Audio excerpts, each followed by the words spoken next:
이게 당시 시정부의 모랄 하자더라. 바로 이 부분 때문에 저는 이 원주민을 전업시키고 이 원주민을 추방시키는 그 과정이 갖는 폭력성을 나는 지적할 수가 있다라고 생각하고 있고요. 당시 약속 전세의 가격은 부동산 투기꾼들에게 넘어가는 순간 급등했다라고 다들 얘기를 하시더군요. 갯벌이 원주민의 손에서 떠나자마자 국내에서 가장 악질 투기지역으로 전락됐다. 악질 투기지역으로 전락됐다라고 하는 것은 경향신문, 한겨레신문, 모든 신문에서 당시의 신문, 리얼타임 신문에서 다 보도되고 있었습니다. 따라서 갯벌 매립으로 인해 가지고요, 자신의 유일한 생계수단, 생산수단을 상실했던 어민들은, 원주민들은 조개딱지라고 하는 자기 자본 행사를 통한 개발 이익을 손에 넣기는커녕 업 종사자로서의 복귀도 불가능했죠. 그래서 이 사람들은 어떻게 됩니까, 여러분? 2010년도에 민주노동당이 저에게 정책 연구 과제를 한번 준 적이 있습니다. 그래서 제가 제 대학원생들과 함께 당시의 어업인이었던, 원주민이었던 분 약 80명을 저희들이 인터뷰 조사를 한 적이 있습니다. 이분들 인터뷰 조사에서 지금 현재 삶을 보니까요, 무상계급화되고 임노동자화되고 아무런 직업 없이 빈곤화되고 있는, 이것이 바로 80% 이상. 원주민에 대한 충분한 정보 제공도 없이, 아까 분양 가격 그죠? 충분한 정보 제공도 없이 개발된 송도는 개발 이익이 일부 부동산 개발업자와 부동산 투기 자본에 의해서 수탈되었다라고 우리는 환원할 수가 있다는 거죠. 결국 이와 같은 개발 과정을 거쳐서 원주민은 무상계급으로 전락하게 됐고, 동시에 부동산 투기 자본은 막대한 이익을 챙기게 되었으니 15세기, 16세기에 거쳤던 제1차 인클로저, 17세기에 벌어졌던 교회령 횡탈, 부유지 횡탈, 19세기에 나타났던 아까 원주민들 토지의 청소, 이런 어떤 전형적인 막스가 역사적으로 문헌을 통해서 바라봤던 영국 자본주의 확립기에서 나타났던 본원적 축적은 어떤 결과를 초래했냐? 무상계급과 유상계급으로 양극분해하는 결과를 초래했기 때문에 이를 본원적 축적이라고 그랬습니다. 따라서 인천 내 적어도 송도에서는 이런 무상계급과 그리고 막대한 이익을 챙긴 이른바 부동산 투기자본 간의 양극분해를 아주 심화시킴으로써 저는 이를 고유의 자본주의가 역사 속에서, 그리고 시공간을 떠나서 계속해서 법칙적으로 경량적으로 벌이고 있는 자본주의적 계급관계의 양극분해, 이것이 바로 나타난 공간이라고 저는 정치경제학적으로 해석하고 있습니다. 자, 좋습니다. 그렇게 해서 많은 사람들의 피눈물을 흘리기 위해서 개발했죠. 어떤 명분으로 개발했습니까? 외국 자본 유치하겠다 했습니다. 외국 기업 유치하겠다고 했습니다. 여러분 이 데이터 보십시오. 전월 대비 송도지구에 대해 외국인 투자 기업 정감률 한번 보십시오. 이게 지금 2000년대 초반부터 지금 잘 보이지 않습니다만 2015년 11월까지 통계를 해왔어요. 이렇게 들쑥 하다가 게일사가 그때 착하게 되게 이제 행포를 부렸죠. 정감률입니다. 뭐 좋은 게 없어요. 거의 이른바 정체 상황이다. 국제도시라고 하는 게 뭡니까? 더블린이나 오키나와나 두바이나 그 다음에 아주 좀 모범 사례로 상하이 푸동 지구는 모범 사례인데요. 외국 자본, 외국 기업을 유치하는 것이야말로 국제도시를 재생산하고 그리고 또 인천 전체 지역 경제에 파급할 수 있는 원동력이라고 했잖아요. 외국 자본이 들어오지는 않습니다. 그러니까 재밌는 게요, 전월 대비 송도지구 내 외국인 국내 기업 정감률을 보면 야 이거 안 되겠다 하다가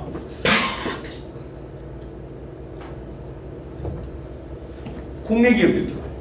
그러니까 외국 자본과 외국 기업을 통한 어떤 성장의 주동력을 마련하는 것 자체가 한계에 봉착되자 국내의 기업으로 돌려가는 거예요. 이게 바로 여러분들 중에서는 약간의 친화감도 있겠지만 송영길 시정부의 작품입니다. 국내 대기업에 초점을 맞추기 시작한 것은 송영길 시정부입니다. 그 이전까지는 안상수 시정부는 오롯이 국외 기업들이었어요. 국제금융자본이었습니다. 근데 국내 대기업으로 그리고 또 아파트를 추가 공급해야 되겠다라고 하는 것 역시 송영길 시정부 이후에 그 성향과 그 기조가 더욱더 강화됐다라고 하는 것을 간과해서는 안 된다. 저는 그렇게 보고 있고요. 따라서 저는 인천시가 일탈을 했다라고 표현합니다. 일탈. 원래 그 법률적 목적, 정책적 목적과는 완전히 다른 방향으로 가게 되었던 것. 이것을 저는 인천시가 벌인 일탈이라고 저는 보는데요. 즉 신도시 개발로 완전히 방향을 선회했습니다. 뭐 분당이니, 그죠? 뭐 판교, 평촌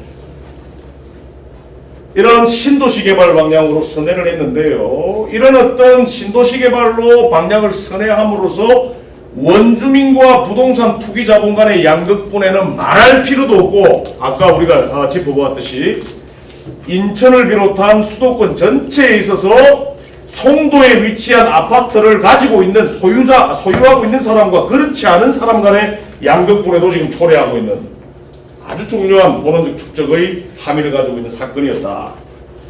따라서 외국 자본 유입은 어떻게 됩니까? 송도가 계속 신도시로 가고 있으니 외국 자본은 뭔가 산업적 인프라를 먼저 그들의 어떤 이 투자 결정에 있어서 매우 중요한 설명 변수로 설정합니다.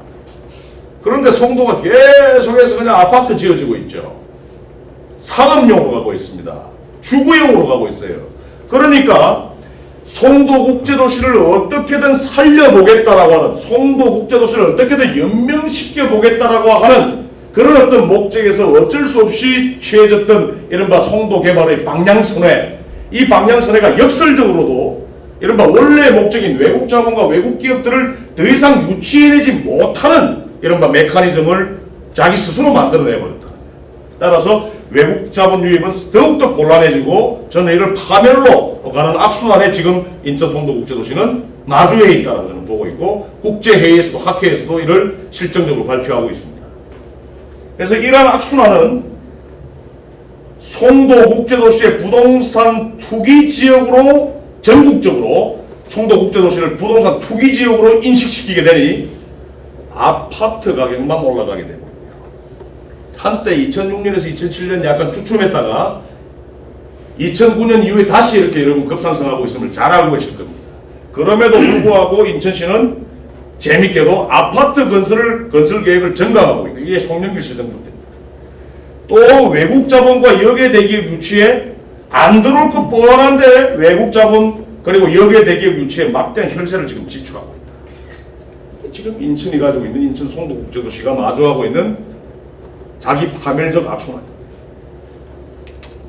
원래 목적대로 안 되기 때문에 방향선회를 했어요. 근데 방향선회를 했더니 원래 목적과는 더 동떨어지게 만드는 겁니다. 그럼에도 불구하고 악을 쓰며 아파트 건설 계획을 정강하고 있고 악을 쓰며 외국 자본 유치에 막대한 혈세를 지출하고 있는 상황. 아주 모순적 상황이죠. 이건 그냥 넘어가겠습니다. 여러분 너무 잘하십니다. 개발 사업자들에 대한 어떤 혜택은 두바이보다 높습니다. 학술적인 지금 공간이 아니기 때문에 뭐 그냥 데이터 지금 하나하나 따지지 않겠습니다. 시간도 없고요. 입주 지원을 위해서 온갖 그냥 막 지원들을 전방위적으로 대대적으로 하고 있습니다. 보조금 혜택 이거 그리면서 참 정말 서글펐습니다. 자, 기업을 유치하는데 총동원 체제를 구축하는, 따라서 기업주의적 도시개발이죠. 국제 송도국제도시 인천경제자유구역은 앞서 제가 모두에 잠깐 언급드렸던 제속과 하비가 얘기하는 전형적인 기업주의적 도시개발입니다. 그래서 외국 자본 유치를 위한 필사적인 제도 제형을 해왔는데, 그러나 재밌는 것이 이 외국 자본과 외국 기업에 대한 이 과잉 우대 조치를 국내 재벌 대기업들이 악용하고 있다는 점에서 더욱더 우리는 깝깝함에 마주하게 됩니다. 그래서 제가 이 얘기를 국제학회에서 한번 발제를 했더니 제 코멘테이터가 세계적으로 유명한 오카다 토모히로라고 하는 좌파 막수주의 도시경제학자입니다. 그 양반이 그러더라고요. 그러면 양 교수 기업주의적 도시개발 아닌데 그러더라고. 송도는. 왜요? 기업주의적 도시개발은 투명하기라도 하다. 그리고 공정하게 법률을 적용하기라도 한다. 부정을 저지르지는 않는다. 아무 신자유주의자들이 추동하는 도시개발이라 하더라도. 그러나 우리는 지금 외국 자본을 위한, 외국 기업을 위한 우대 조치인데, 이 우대 조치는 여러분 우리의 시민혈세의 응집물이죠. 이 시민혈세의 응집물을 누가 다 악용하고 있냐면 국내 재벌 대기업이 악용하고 있다는 것은 여러분 너무 잘 아실 거 아닙니까? 그래서 제보고 논문에 수정하라고 그러더라고요. 제 선배 교수가. 기업주의적 도시개발이 아니다. 송도국제도시는 부정과 부패로 점철된 기업주의적 도시개발이다. 뭐 제에겐 좀 소프트하게 코멘트 했습니다만 제가 그 소프트 코멘트를 반영해서 제가 이렇게 좀 레디컬하게 한번 써봤습니다. 그럼 뭐 자세한 내막을 한번 들여다볼까요? 현대백화점 사건 아시죠, 여러분? 예. 현대백화점은 여러분 국내 재벌 대기업의 계열회사죠. 유력 계열회사죠. 현대백화점이 말레이시아의 무슨 투자회사로부터 자본금, 전체 자본금의 15억 원만 달랑 투자받아가지고요. 그러면 형식상으로 그 투자받아서 설립된 기업은 뭐가 되죠? 외국 기업이 되죠. 그죠? 외국인 투자기업으로 승인을 딱 받을 체제를 구축해 놓고요. 요 투자금 15%, 10%, 90%는 현대백화점이 내고, 그래서 현대송도개발이라고 하는 유령회사 만든 거 여러분 잘 아실 겁니다. 그래서 이 현대송도개발은 계속해서 외국 기업으로 인정받으면서 각종 우대 조치는 다 향유하고 있죠. 2014년 4월 달에 이 현대송도개발이라고 하는 것을 다시 자기의 현대백화점 계열 자회사로 편입을 시켰는데, 현대송도개발이라고 하는 이 회사는요, 같은 년 4월에 인천경제청과 수의계약을 통해가지고, 외국 자본이니까, 외국 기업이니까, 수의계약을 통해가지고 59,193제곱미터에 이르는 부지를 1,370억 원에 매입을 했답니다. 그러나 그 후에 현대송도개발은 어떻게 합니까? 자신들의 모회사인 현대백화점에 대해 이 토지를 빌려주고 부동산 임대업만 영위하고 있다. 이 부동산 임대업 하라는, 설령 이 현대송도개발이 100% 외국 기업이라 하더라도 입주와 기업 활동을 위한 우대 조치를 받기 위해서는 부동산 임대업을 하면 되지 않습니다. 안 됩니다. 그럼에도 불구하고 이 현대송도개발은 부동산 임대업만을 영위하고 있다. 그런데도 불구하고 실질적으로는 국내 기업인 현대백화점이 현대송도개발의 이름으로 아울렛 비즈니스를 열어가지고 인천시 우대 조치를 독점하고 있으면 잘 알고 계십니다. 국내 대기업이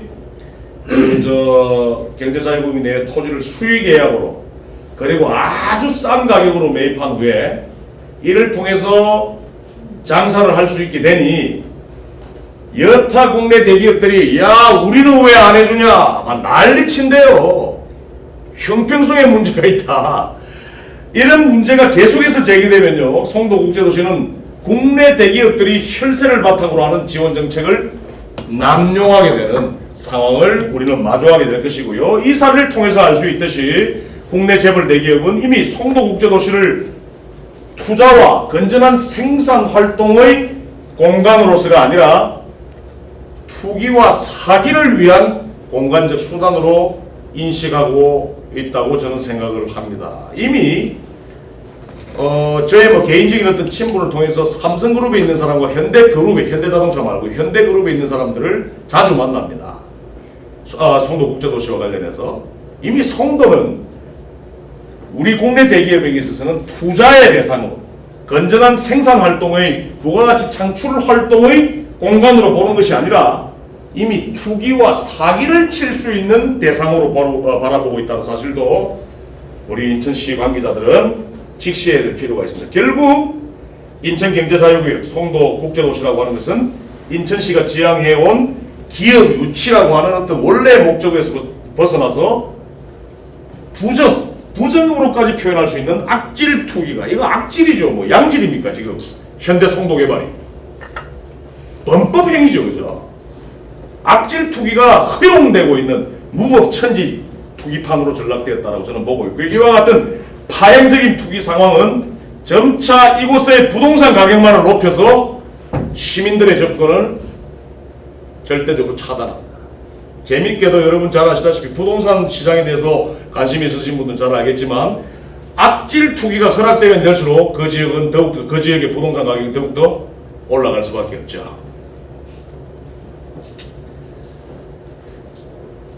자, 다음으로 저는 이제 오늘 짧게 기업주의적 도시가 무엇인지를 우리 좀 살펴보고 싶습니다. 이게 좀 이론적 고찰, 개념적 고찰인데요.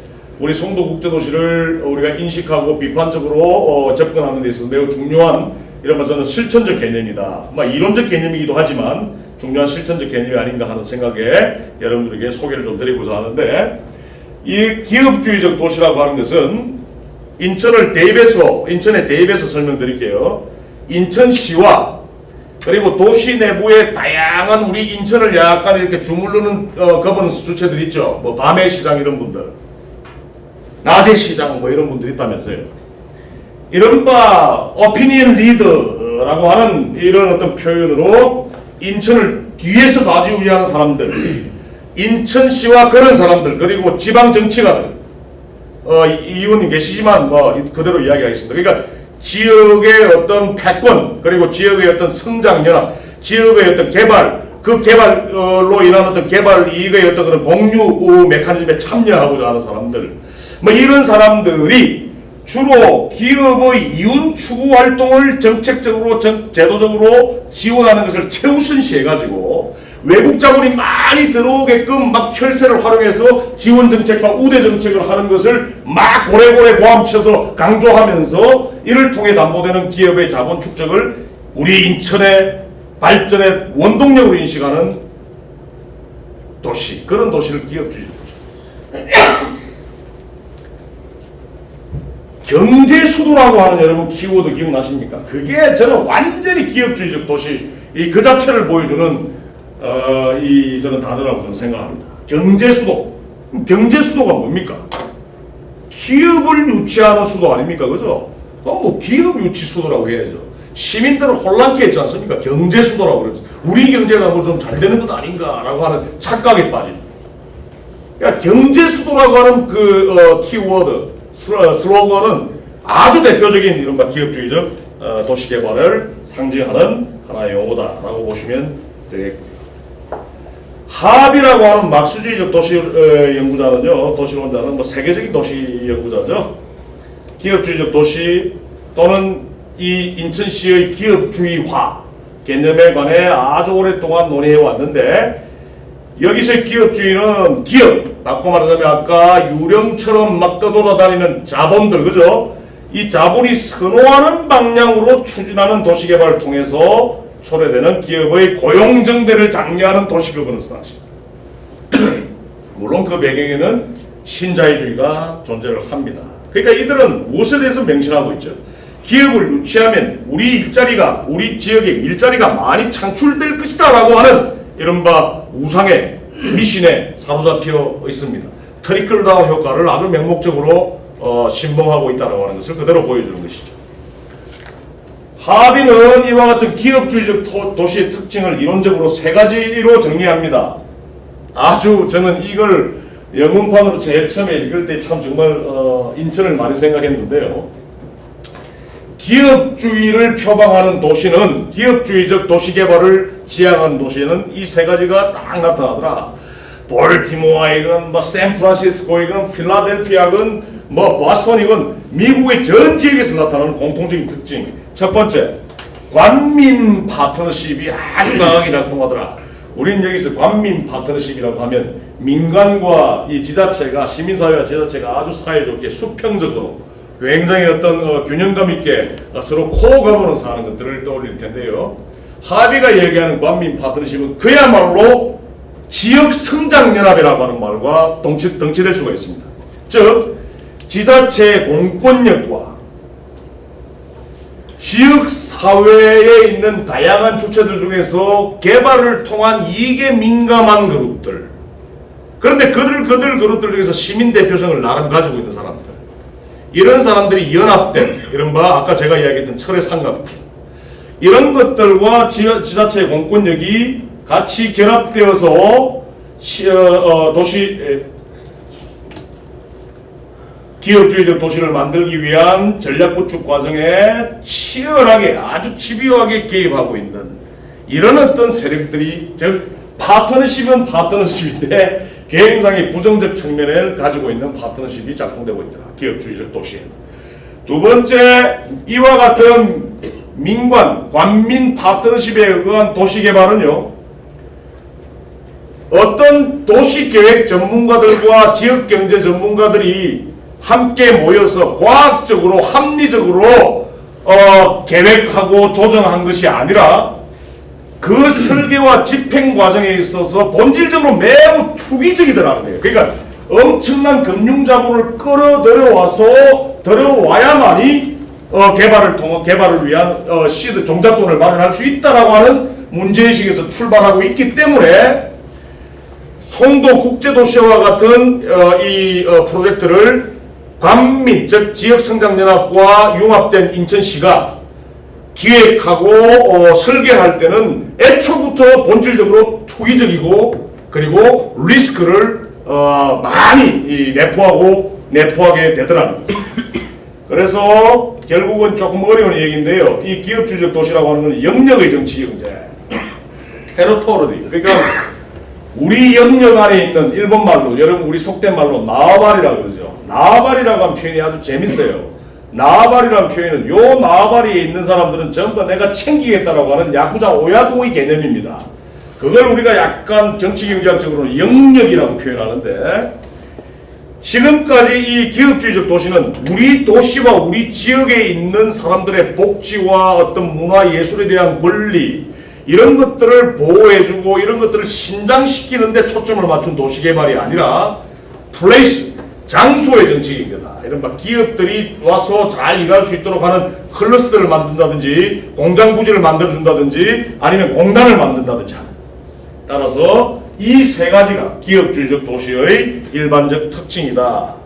지역성장연합과 결탁한 시, 도시 정부, 그 다음에 원래 그 도시개발을 설계하는 과정에서부터 집행하는 과정에까지 본질적으로 그 과정 전체가 매우 투기적이더라.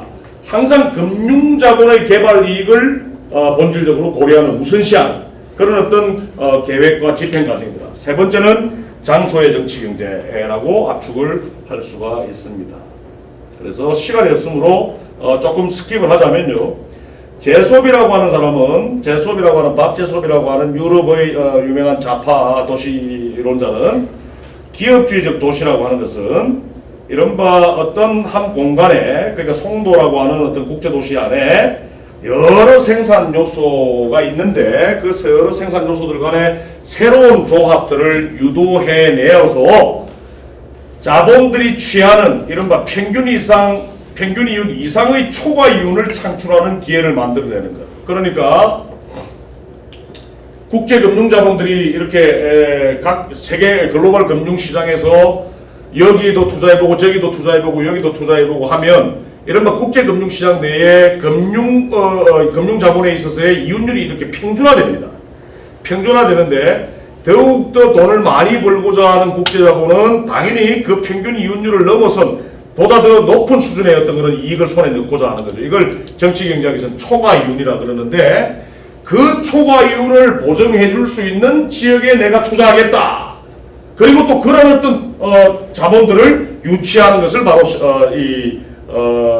기업주의적 도시라고 합니다. 따라서 제소업의 기업주의적 도시라고 하는 것은 초과이윤의 제도적 정책적 보정을 목적으로 하는, 지원해주는 도시다라고 볼 수가 있겠습니다. 그래서 이와 같은 기업주의적 도시 전략은 본질적으로 앞서 말씀드렸듯이 리스크와 불확실성을 내포하고 있는데 그 이유가 뭐냐면, 여러분 기업주의적 도시는 이른바 기업주의적 도시 내에, 송도국제도시 내에 많은 자본들이 들어오게 되죠. 그러면 유입된 자본들은 그 자본 간 경쟁을 합니다. 또 송도국제도시는 부산 진해의 경제자유구역과 서로 기업 유치를 위해서 도시 간의 경쟁도 또 하지 않으면 안 돼요. 이와 같은 도시 간 경쟁, 국제도시 간의 경쟁, 그리고 국제도시 안에 유입되어 있는 자본들 간의 경쟁을 통하면 결과적으로 초과 이윤은 감소하거나 소멸될 수밖에 없는 거죠. 따라서 결국 기업주의적 도시라고 하는 것은 역설적이게도 자신의 특성에 의해 그 지속 가능성을 약화해 나간다. 자기 모순적인 이른바 정책 개념입니다. 우리 이제 송도국제도시에 많은 외국 기업들이, 외국 자본들이 들어와서 서로 경쟁하는, 그래서 혁신이 이루어지게 하는, 그래서 경제적 파급 효과를 많이 창출하게 하는 그런 목적으로 외국 기업, 외국 자본을 유치해왔는데, 이들의 어떤 그런 이 송도국제도시 내에서의 치열한 경쟁의 결과, 그리고 또 그들을 잡으려고 인천국제도시는 부산국제도시와 경쟁한 결과적으로 인천 송도국제도시에 남게 되는, 유지하게 되는 초과 이윤의 수준은 감소하거나 소멸된다는 것이죠. 그러면 결국 이른바 그 초과 이윤을 노리고 들어오게 된 외국 자본에 있어서는 더 이상 송도국제도시라고 하는 것은 무의미해진다는 것입니다. 그렇게 해서 파멸로 간 것이 오키나와죠. 아일랜드 더블린이죠. 결국 도시공간 내에 개별 기업 간의, 송도 내에서의 개별 기업 간의 경쟁, 그리고 또 도시 간의 경쟁은 불확실성과 리스크를 초래하고요. 즉 기업주의적 도시는 합리적으로 계획되거나 시민 참여에 의해서 민주적으로 조정되는 것이 아니라 그 설계와 집행 과정에 있어서 매우 투기적이고 일방적이고 그리고 지역성장 연합적이다라고 하는 것을 다시 한번 강조를 드립니다. 따라서 글로벌라이제이션과 얼바나이제이션을 합성화시킨 것이 바로 걸얼바나이제이션이에요. 그래서 이런 어떤 글로벌 차원의 도시화를 걸얼바나이제이션이라고 그러는데, 이와 같은 인천의 글로벌 차원의 도시화, 즉 송도국제도시 프로젝트는 합리적으로 계획되거나 조정된, 민주적으로 통제되며 코가버넌스에 의해서, 진정한 의미의 코가버넌스에 의해서 이 계획된 것이 아니라 부동산 투기를 그래도 확대시켜 줘야만이 지역 경제가 일정 부분 살 것 아니냐라고 생각하는 시장과, 그리고 그 생각을, 그런 어떤 생각을 시에 강조함으로써 자신의 어떤 그런 개발 이익과 관련된 이 혜택을 향유하고자 하는 지역의 성장연합들이 도시 개발의 설계와 집행 과정에 금융자본을 깊게 끌어들이는 형태로 전개되는 것이 기업주의적 도시개발의 공통점이죠. 아이디얼 타입인데 송도국제도시는 아쉽게도 그 전형을 보여주고 있습니다.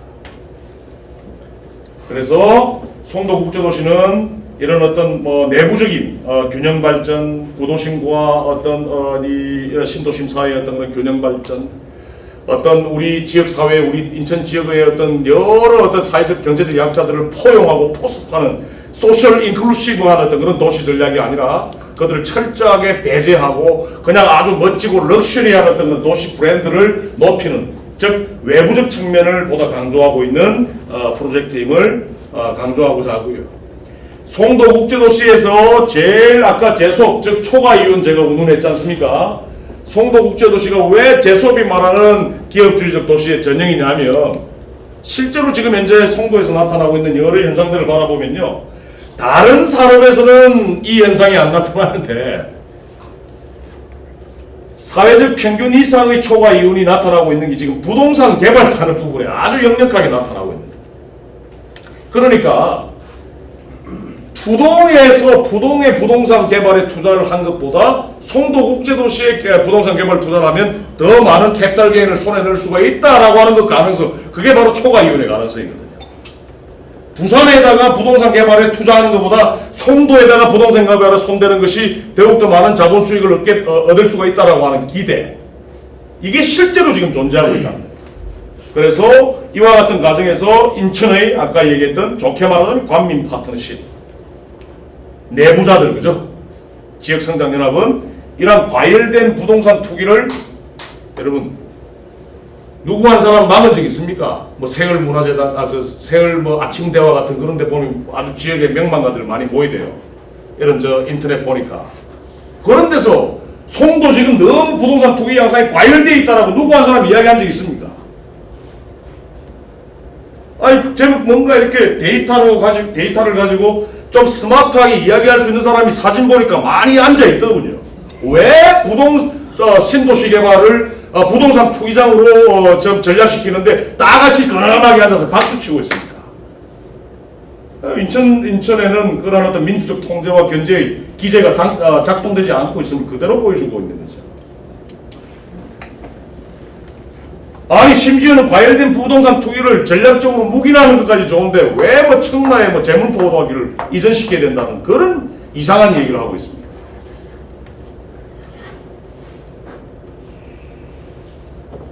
그래서 저는 초과 이윤의 정책적 제도적인 보증을 목적으로 하는 도시를 기업주의적 도시라고 본다면 인천은 자유로울 수가 없다. 결국 송도국제도시는 기업주의적 도시의 전형이라고 제가 국제학술회의에서 표현을 했더니 아니다.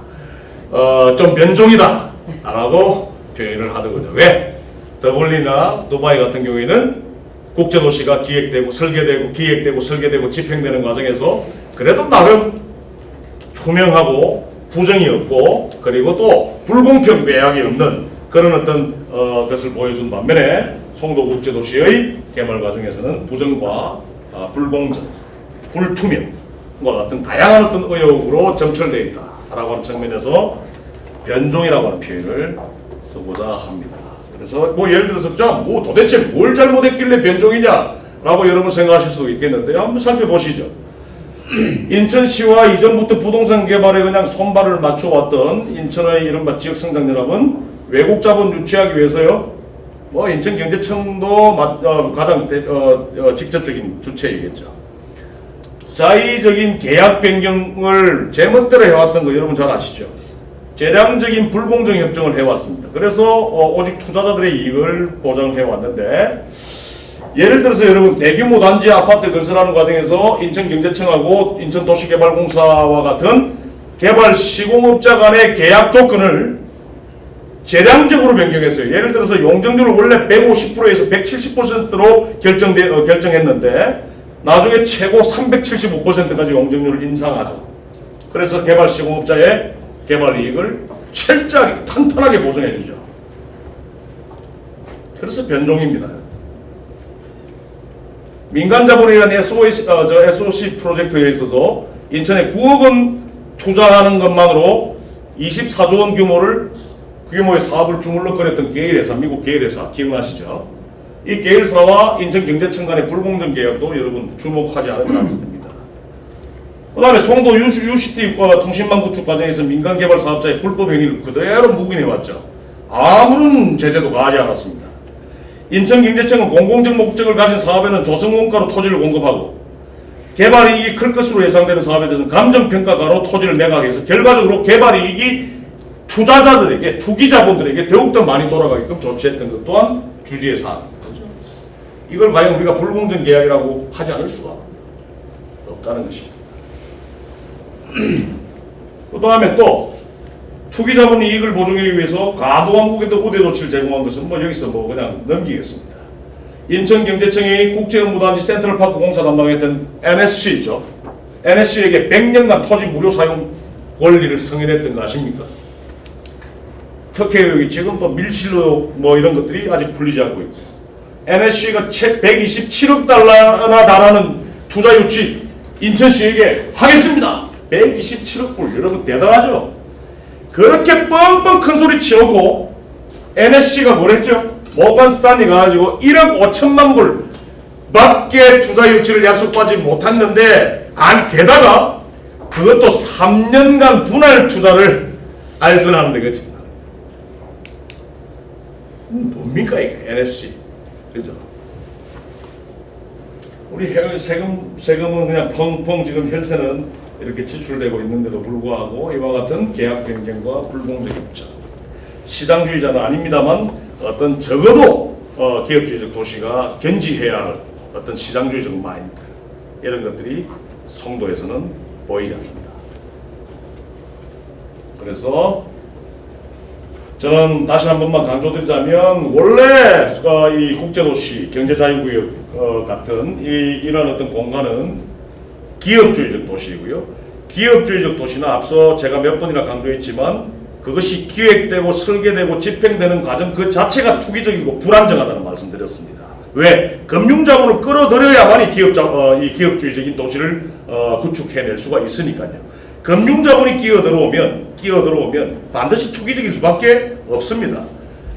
따라서 송도국제도시는 이와 같은 투기에 의해서 많은 문제점이 초래되고 있고 또 리스크가 상존할 수밖에 없는 도시 그 자체가 가진 파국적인 성격을 더욱더 강화하고 있다. 따라서 송도국제도시는 기업주의 도시의 그 본질적 성격에 더해서 인천 특유의 인천 송도국제도시 운영의 그 특유의 어떤 특징들, 그러니까 부정과 불공정성을 묵인하는 이와 같은 퇴행성 자체가 조합되어서 최악의 기업주의적 도시로 전락하고 있음을 강조를 드립니다. 제가 아주 레디컬하게 그리고 강하게 여러분들에게 말씀드렸는데 그 근거는 제가 충분히 제시했다고 저는 봐지고요. 마지막으로 이제 한 7, 8분만 주시면 고맙겠습니다. 도시라고 하는 것은 앞서 제가 말씀드렸듯이 잉여자본들이 제게 좀 익숙하지 않네요.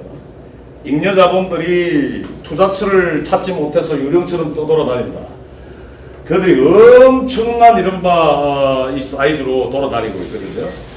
이들이 한 방에 투자처를 찾을 수 있도록 해주는 그런 어떤 이 대응이 바로 도시화이고 그리고 그 도시화 중에서도 국제도시화, 경제자유구역 사업 같은 것들이 그 전형을 보여주고 있습니다. 그렇듯 도시화니 경제자유구역이니 하는 이 대규모 토목공사형 지역개발은 아시안게임, 경기장 건립, 저런 송도국제도시 프로젝트, 그 다음에 계양에 또 최근에 국회의원 선거에서 또 선거 과정에서 계양에 뭐가 또 대규모로 개발된다라고 하는 게 페이스북에서 보이는데, 아무튼 그런 대규모 토목공사형 지역개발은 사실 위기 국면에 있는 자본주의의 연명의 여지를 가져다주는 그야말로 반동적 현상이 아니고서 무엇이겠습니까? 이게 내가 지나치게 여러분 이념적입니까? 왜냐? 대규모 토목공사라고 하는 것은 자본의 잉여자본들을 흡수해주는 이른바 투자처로 그 기능을 발휘해주는 거잖아요. 그러면 개발을 운운하는 사람은 뭡니까? 결과적으로 자본주의를 연명하는 데 혈안이 되어 있는 반동분자 아니고 뭡니까? 반동분자라는 표현 자체가 여러분 레디컬하게 들리겠지만 논리적으로 보시자. 그러니까 개발해대는 정치꾼들은 어떻게든 자본주의를 지켜내는데 혈안이 되어 있는 반동그룹으로 일단 규정할 수밖에 없다는 겁니다. 그 개발의 성격 자체가 자본의 가치정식을 위한 것인 만큼. 근데 하여튼 요즘에는 이상이 최근에는 더불어민주당에서 더 이런 얘기를 많이 하고 있습니다. 그래서 데이빗 하비의 주장대로 자본주의 체제에서 도시라고 하는 것은 지대한 영향력을 발휘하는데 이 말씀 무슨 말이냐면 자본주의를 발전시키고 재생산하는데 활용되는 공간적 수단이라는 거예요. 왜? 잉여자본을 흡수해주니까.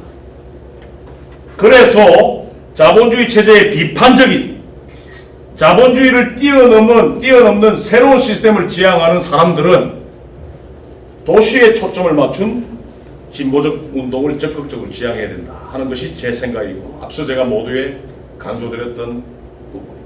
아니 이를 지금보다 더 본격적으로 더 전방위적으로 펼쳐나가야 될 필요가 있는데 바로 이와 같은 도시운동과 노동운동의 결합 그리고 도시운동의 보다 전방위적이고 전면적인 본격적인 어떤 운동을 위해 우리가 인식해야 하는 실천적 개념이 바로 오늘 여기 있는 도시권이라고 하는 개념입니다. 이 도시권, 도시에 대한 권리다. 도시에 대한 권리는 재산권이라든지 투표권이라든지 이런 어떤 협소한 개념이 아닙니다. 우리 이 도시를 뜯어고치거나 이 도시를 새롭게 변경하거나 새로운 그 모습을 바꾸는 것과 관련되어서 자신의 어떤 그런 보이스를 낼 수 있는 권리를 말합니다.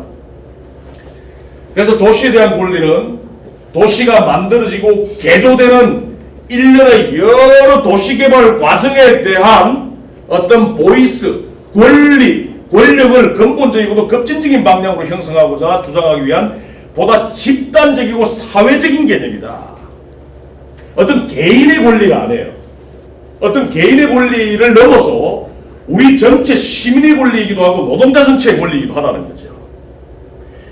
우리 인천에서 배제되고 있는 사회적 약자, 경제적 약자 전체의 권리로서 우리가 봐야 된다. 협소한 퍼스널한 어떤 권리가 아님을 우리가 인식을 해야 한다. 지금까지 우리 좌파들은요, 주로 사회적으로 배제되거나 소외된 집단이나 전통적인 노동계급에 초점을 맞춘 운동에 집중해왔습니다. 저는 좌파 운동에서 저는 이 운동은 분명히 중심에 서야 된다고 저는 생각을 합니다. 그러나 이 운동가들이 위에서 방금 말씀드린 도시에 대한 권리를 쟁취하기 위한 여러 차원의 사회적 투쟁이 갖는 중요성을 간과하거나 무시해온 것도 사실입니다. 그래서 이른바 좌파들의 변혁운동은 자본주의 연맹의 1등 공신인 도시로까지 그 투쟁 대상의 외연적 확대가 필요하다 생각하고 있고요. 그래서 저는 도시 내의 공공 서비스 그리고 도시 내의 공공 공간에 대한 접근의 권리와 이에 대한 어떤 시민의 권리를 요구하는 치열한 시민운동이 벌어져야 된다. 도시운동이 벌어져야 되고 이 운동과 노동운동이 결합될 때 도시운동의 이른바 내발적 파워도 강해짐과 동시에 노동운동의 파워도 강해질 수밖에 없다. 단적인 예로 여러분 파업에서 공장 접수까지 이르는 노동계급을 기반으로 한 공장 내의 계급투쟁이 그 공장을 둘러싼 주변의 이웃과 그 공장이 위치하고 있는 그 도시의 시민들과 함께 시민들로부터 지지를 탄탄하게 받아낼 수 있다면 그 성공의 가능성은 말할 필요가 없는 것이지요. 그래서 저는 체제 변혁 운동을 위해서 실천적 시각의 초점이 공장에서 도시로 확장되어야 하는 것. 이것은 경험적으로 볼 때 매우 절실한 것이고 파리 꼬뮌에 가장 먼저 내걸었던 이런 슬로건은 파리를 개조하는 것에 있어서의 우리의 권리를 보장하라였습니다. 우리의 임금을 높여라가 아니었다는 거예요. 그런 면에서 그리고 또 로버트 모제스가 1930년도에 미국의 어떤 그런 다운타운을 버리고 다 교회와 이른바 다운타운에서 전철로 한 40-50분 정도 가는 거리에 백인들을 위한 고급 이른바 교회 지역들을 만들어내죠. 이로 인해서 제인 제이콥스가 아주 치열한 주민운동을 벌여왔습니다.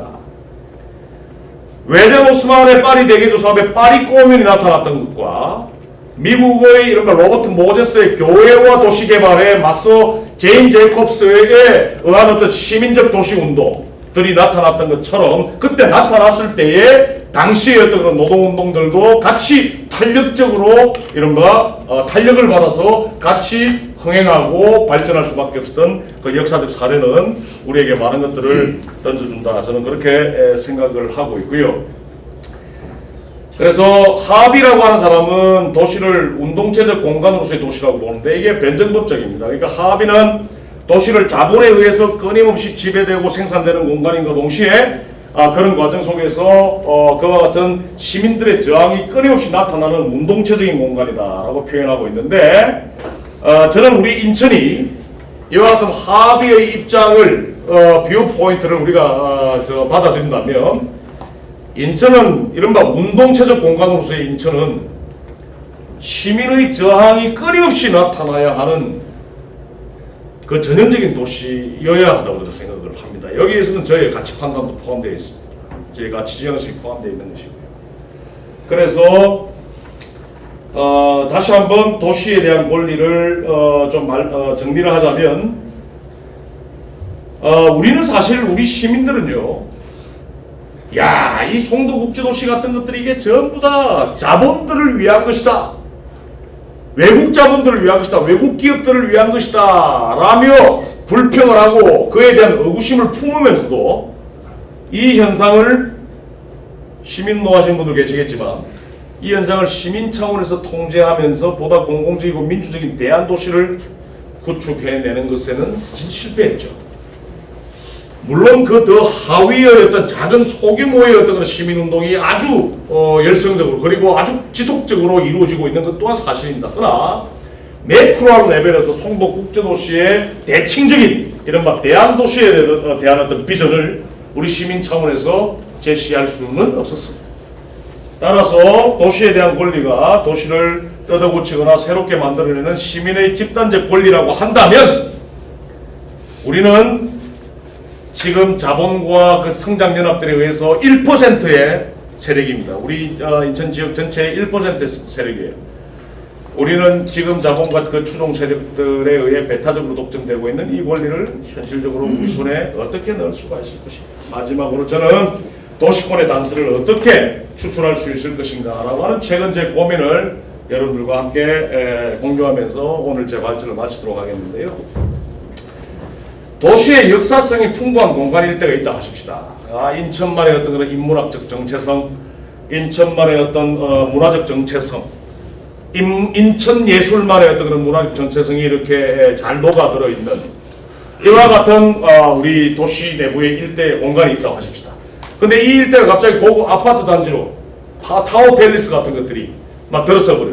그렇게 가정했을 때 그 땅 주인이 토지 소유권을 넘겨준 것은 말할 필요도 없고 매우 다양한 사람들이 모여서 그 역사성이 풍부한 공간에 매우 다양한 사람들이 모여서 서로 관계를 맺으며 창출해온 일종의 공간적 질, 관계제라고 하는 것이 창출하는 가치를 완전히 잃게 되는 것이죠. 최근에 제 페북 친구 아주 절친한 패친 분 중에 한 분이 장은준 선생님이라고 하는 분이 계시는데 아직 얼굴은 못 뵀습니다.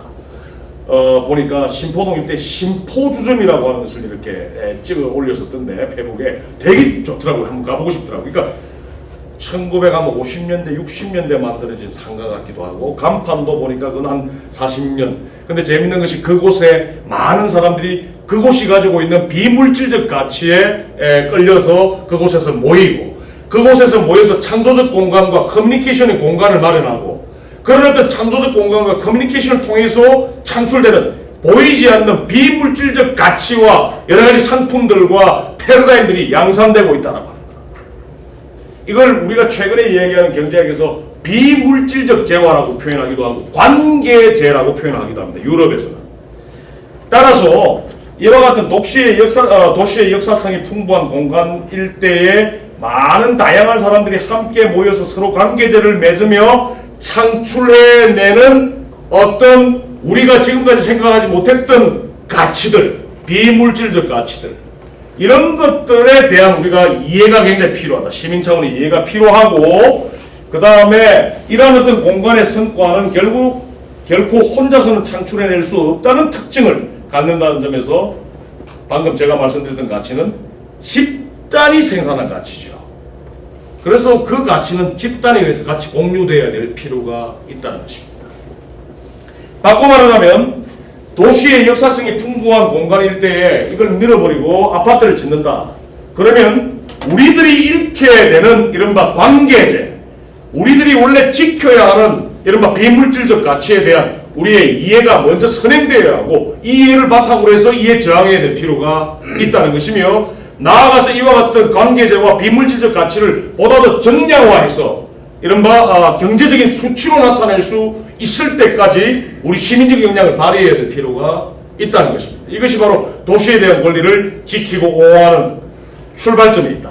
따라서 이와 같은 집단적 가치가 이런 개발에 의해서 사라져버리고 결국은 아파트 입주자들에 의해서 배타적으로 소유되고 활용되어 버리고 말면 시민들이 함께 이해하고 공유해야 될 필요가 있고 저항하기 위한 수단으로서 이른바 정량적 데이터베이스까지 구축을 해야 될 필요가 있다. 따라서 도시재생, 도시개발과 관련한 시민적인 집단적 권리를 고찰하는데 먼저 저는 집단이 창출하는 가치가 무엇인지 또 그것이 어떻게 자본에 의해 독점되는지를 연구자는 연구로 시민운동하는 그 연구자와 시민 사이의 가교 역할을 통해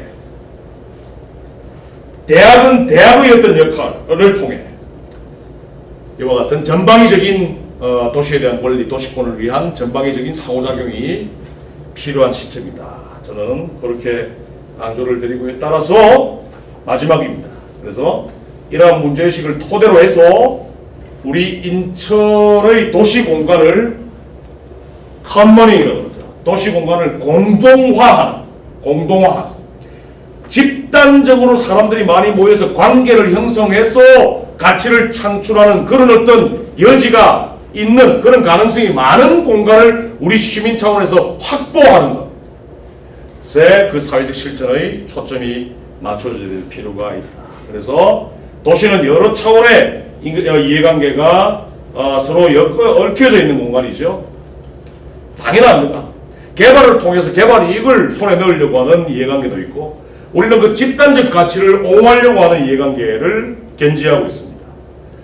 그렇다면 결국 도시권을 되찾기 위한 첫걸음은 앞서 말씀드렸듯이 집단적으로 창출을 할 수 있는, 집단이 아니고서는 창출할 수 없는 가치를, 사회적 가치, 경제적 가치, 문화예술적 가치를 제대로 이해하고 이를 토대로 그 가치가 창출되는 공간이 사적으로, 독점적으로, 배타적으로 역류되지 않는 상황을 지켜내는 투쟁, 여기서부터 시작되어야 되지 않을까라고 하는 제 문제의식을 여러분들께 공유드리면서 오늘 제 발제를 이것으로 마치도록 하겠습니다. 고맙습니다.